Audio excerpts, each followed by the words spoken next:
ऐसा कौन होगा जो धनवान नहीं बनना चाहता? अक्सर इंसान अपनी इच्छाओं को अगले जन्म में पूरा करने की ख्वाहिश रखता है। आपने कई बार लोगों को किसी काम के बारे में ये कहते हुए सुना भी होगा कि इस काम को पूरा करने में तो 7 जन्म लग जाएंगे। लेकिन आर्थिक सर्वे करने वाली एक संस्था ऑक्सफैम की एक रिपोर्ट के आधार पर गणना करें तो कई लोगों को धनवान बनने के लिए कई जन्म लेने पड़ेंगे, जबकि कई लोगों को ये कुछ ही वर्षों में इतना पैसा मिल गया। एक नई रिपोर्ट के मुताबिक महीने में करीब 8,000 रुपए कमाने वाले एक मजदूर को एक बड़े उद्योगपति के बराबर पैसा कमाने में 3,75,000 वर्ष लग जाएंगे। यानी उसे 6,250 बार जन्म लेना पड़ेगा। 6,250 जन्म लेने पड़ेंगे, तब जाकर वो एक जन्म में और हर जन्म में अगर वो 60 वर्ष तक काम करेगा तब जाकर एक बड़े उद्योगपति के बराबर पैसा कमा पाएगा। अब इसी बात को आप खुद से जोड़कर और आसान तरीके से समझिए। मान लीजिए आप सालाना 10 लाख रुपए कमाते हैं और आपकी इच्छा है कि आप दुनिया के सबसे बड़े उद्योगपतियों में शामिल एलॉन मस्क की बराबरी कर लें। यानी आपकी कमाई टेस्ला और स्पेस एक्स जैसी कंपनी चलाने वाले उद्योगपति एलॉन मस्क की सालाना कमाई के बराबर हो जाए, तो आपको इसके लिए कितने जन्म लेने पड़ेंगे? सबसे पहले यह जानिए कि एलॉन मस्क की सालाना कमाई है करीब 3600 करोड़ रुपए, 3,600 करोड़। अगर आपकी सालाना कमाई 10 लाख रुपए है और आप 60 वर्षों तक काम करते हैं एक जन्म में, तो 3600 करोड़ रुपए कमाने के लिए आपको 600 बार जन्म लेना पड़ेगा। आप इस बात को फिर से सुन लीजिए। अगर आप 10 लाख रुपए हर साल कमाएंगे, पूरी जिंदगी इसी तरह कमाते रहेंगे, तो भी आपको कम से कम 600 जन्म लेने पड़ेंगे। तब जाकर आपकी आमदनी उतनी हो पाएगी जितनी एलॉन मस्क की अब है। इसी तरह आपकी आमदनी अगर 20 लाख रुपए सालाना है तो आपको 300 जन्म लेने पड़ेंगे। आपकी आमदनी 30 लाख रुपए है तो आपको 200 जन्म और लेने पड़ेंगे। आपकी आमदनी 50 लाख रुपए साल भी है तो भी आपको 120 जन्म लेने पड़ेंगे। और इतना पैसा उस आदमी ने एक ही जन्म में कमा लिया। अगर आपकी आमदनी 1 करोड़ रुपए है तो आप एलॉन मस्क की बराबरी करना चाहते हैं, तो इसके लिए आपको 60 जन्म और लेने पड़ेंगे। ऑक्सफैम की इस रिपोर्ट में यह बताया गया है कि भारत के 63 अरबपतियों की कुल संपत्ति देश के पूरे बजट से भी ज्यादा है। इसके अलावा एक आंकड़ा यह भी है कि भारत में ऊपर के 1% लोगों के पास नीचे के 70% लोगों की कुल संपत्ति से 4 गुना ज्यादा संपत्ति है, 4 गुना ज्यादा पैसा है। यानी अमीरों और गरीबों के बीच की जो खाई है यह लगातार बढ़ती जा रही है। 63 अरबपति हमारे देश के इतनी पूंजी कंट्रोल करते हैं, जो हमारे पूरे एक साल का बजट जो था पिछले साल का, उतनी पूंजी उनके हाथ में है। तो ये असमानता जो है वो सही नहीं है। इन लोगों को टैक्स करने की आवश्यकता है। हम लोग बात करते हैं कि आप इनहेरिटेंस पे टैक्स करिए, आप वेल्थ पे टैक्स करिए। इन लोगों को बैठे बैठे इनके शेयर की वैल्यू जो बढ़ती जाती है और कमाई होती जाती है, कुछ करने की ज़रूरत नहीं है। तभी तो बैठे बिठाए उनकी बढ़ती जा रही है। और ये जो बेचारे 18-18 घंटे काम करते हैं वो 10-12 हज़ार रुपये कमाते हैं और किसी तरह से अपना परिवार चलाते हैं।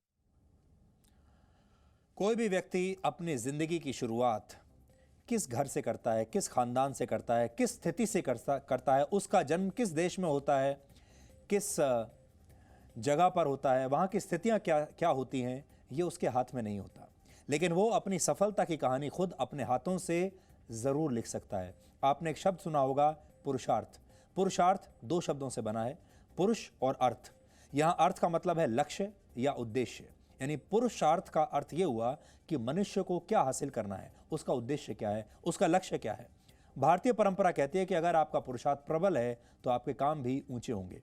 ये हम उन लोगों के लिए बात कर रहे हैं जो लोग अक्सर अपनी खराब स्थिति के लिए किस्मत को दोष देते हैं और सपने बड़े बड़े देखते हैं। और वो सपने क्या देखते हैं कि काश वो किसी बहुत अमीर खानदान में पैदा हुए होते, काश वो किसी बहुत बड़े विकसित देश में पैदा हुए होते, काश किसी पैसे वाले घर में पैदा हुए होते, काश वो किसी बहुत बड़े कॉलेज में या किसी बहुत बड़े स्कूल में पढ़े होते, काश ये होता, काश वो होता। और फिर वो अपनी किस्मत को दोष देते हैं कि उनकी किस्मत ही खराब है कि उन्हें एक ऐसे क्षेत्र में वो पैदा हुए, एक ऐसे गरीब राज्य में, गरीब देश में पैदा हुए, या गरीब खानदान में, गरीब परिवार में पैदा हुए, जहाँ पर वो काम नहीं कर पाए जो कि वो कर सकते थे, और किस्मत को दोष देना शुरू कर देते हैं।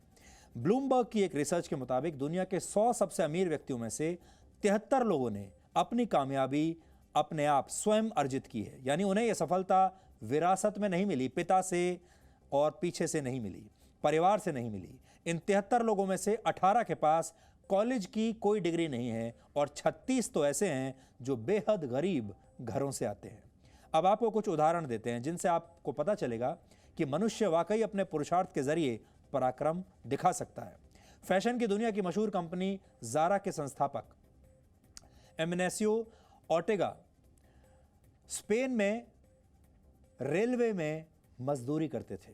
इसके बाद वो एक कपड़े की दुकान में डिलीवरी बॉय का काम करने लगे, लेकिन वहीं से उनके मन में कुछ बड़ा करने की इच्छा का जन्म हुआ और आज वो दुनिया के 6ठे सबसे अमीर व्यक्ति हैं। उनकी कुल संपत्ति 4.5 लाख करोड़ रुपए है। वो डिलीवरी बॉय का काम करते थे। इसी तरह ओरेकल कंपनी के संस्थापक लैरी एलिसन अनाथ थे, लेकिन आज वो दुनिया के 7वें सबसे अमीर व्यक्ति हैं। उनकी कुल संपत्ति करीब 4 लाख करोड़ रुपए है। अलीबाबा ग्रुप के संस्थापक जैक मा बेहद गरीब परिवार से आते हैं। अंग्रेजी सीखने के लिए उन्होंने टूर गाइड का काम किया, यहाँ तक कि उन्हें ये नाम जैक भी किसी पर्यटक ने ही दिया था। वो आज दुनिया में 21वें नंबर के सबसे अमीर व्यक्ति हैं। उनकी कुल संपत्ति 2.5 लाख करोड़ से ज़्यादा है और जब तक वो अमीर नहीं बने थे, जब तक वो सफल नहीं बने थे, वो छोटी छोटी जगहों पर इंटरव्यूज़ दिया करते थे। डिलीवरी बॉयज़ के लिए उन्होंने इंटरव्यू दिए हैं।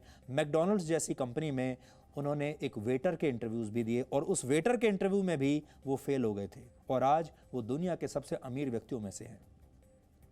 सबसे खास बात यह है कि इन सारे कामयाब लोगों ने अपने जीवन में मूल्यों से समझौता नहीं किया। इन्होंने आम आदमी को समझा, तभी उनके बीच जगह बनाई। आध्यात्मिक गुरु ओशो कहा करते थे कि आप पैसे से सब कुछ खरीद सकते हैं, लेकिन मानवीय मूल्य कभी नहीं खरीद सकते। असल में गरीबी इतनी बड़ी समस्या नहीं है कि इसे मजबूत इच्छा शक्ति से खत्म ना किया जा सके। अगर आपकी इच्छा शक्ति है तो आप अपनी गरीबी को, अपनी विपरीत स्थितियों को बदल सकते हैं, लेकिन गरीबी को खत्म करने में उतना लाभ नहीं है जितना गरीबी को बनाए रखने और इसे बेचने में है। इसीलिए हमारे देश की सरकारों ने यही किया। इसीलिए सियासत से लेकर सिनेमा तक हर जगह गरीबी सबसे बिकाऊ मुद्दा रहा है।